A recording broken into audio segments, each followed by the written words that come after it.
அஸ்ஸலாமு அலைக்கும் வரஹ்மத்துல்லாஹி வபரகாத்து. இந்த குடும்பத்தில் ரமதானுடைய காலத்து நோன்புகளை பெண்கள் ஹைது ஏற்படாத முறைக்கு ஏதாவது மருந்தை பாவிச்சு ஒரு மாத காலம் முழுமையாக நோன்பு நோக்கிறது இது கூடும் என்கிற அமைப்பில் பல விடயங்கள் முன்னால் வைக்கப்பட்டுச்சு. ஏதோ இமாம் ஷாஃபி ரஹிமவுல்லாவுடைய மذஹபுடைய முக்தாராத்துகளை எடுத்து பார்த்தா அதில் ஜவாஸுக்குரிய இடம்பாடுகள் காணப்படுறதையும் எங்களுக்கு பார்க்க இயலும். அது ஜவாஸே ஒழிய அது முஸ்தஹ்சனான விஷயம் அல்ல, அது மிச்சம் வரவேற்கத்தக்க இல்லைண்டா அப்படி செய்கிறது நல்லம் என்று பேசப்படுற செய்திகள் அல்ல.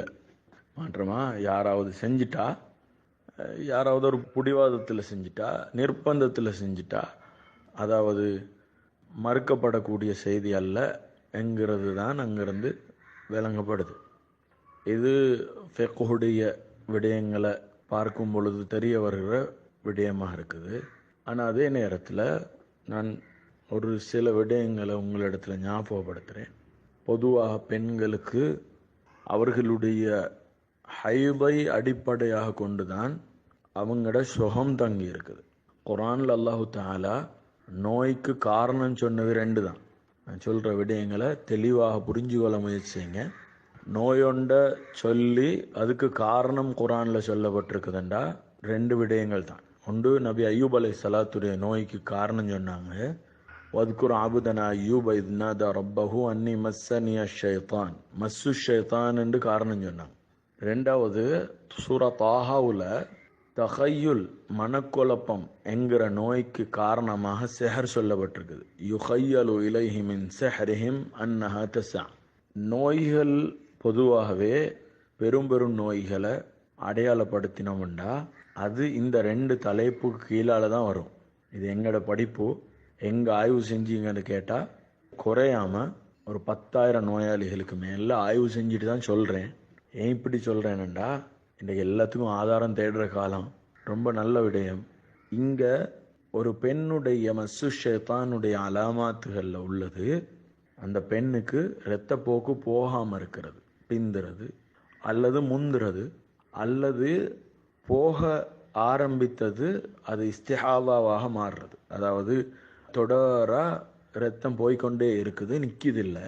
இப்படியான நிலைமைகள் இது மஸ்ஸு ஷைத்தானுடைய வியாதியில் உள்ளது. இதுக்கு ஹதீஸ்லையும் உங்களுக்கு ஆதாரங்கள் இருக்குது.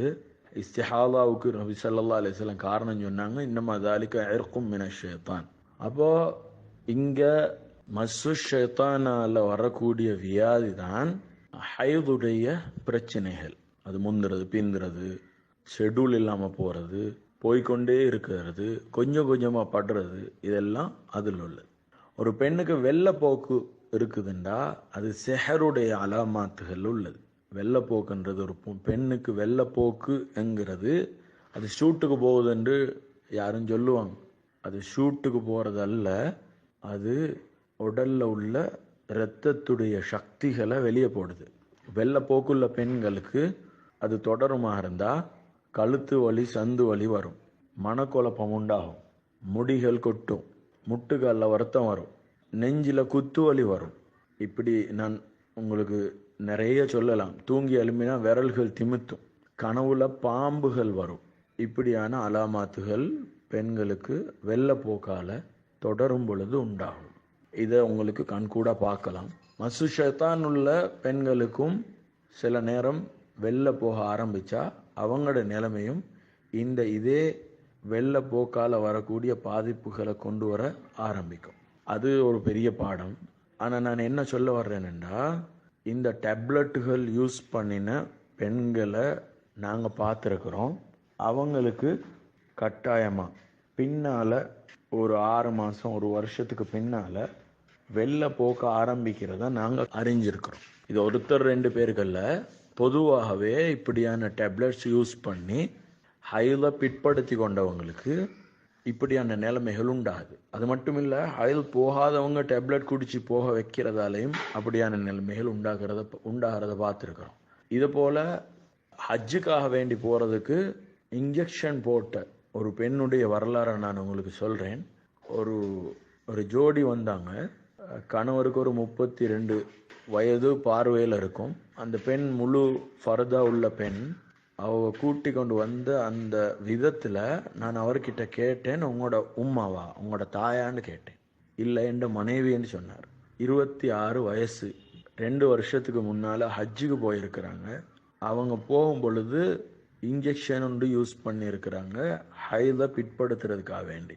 அதில் அவள் சொல்கிறா, அவவே சொன்னது உங்கள்கிட்ட சொல்கிறேன். அவள் சொல்கிறா, அந்த இன்ஜெக்ஷனோடு அவருக்கு ஒரு வகையான வருத்தம் பிடிச்சிச்சு.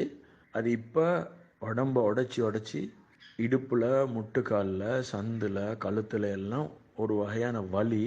இப்போ டாக்டர்ஸ் சொல்கிறாங்க, எல்லா இடத்துலையும் ஜெல்லெல்லாம் அழிஞ்சு இப்போ முள்ளோட மோதி கரைஞ்சி கொண்டு இருக்குதுன்னு சொல்கிறாங்க. அவங்களோட பாசை, அவங்களோட மருத்துவம், அதை ஹிகாயத் செய்கிறேன்.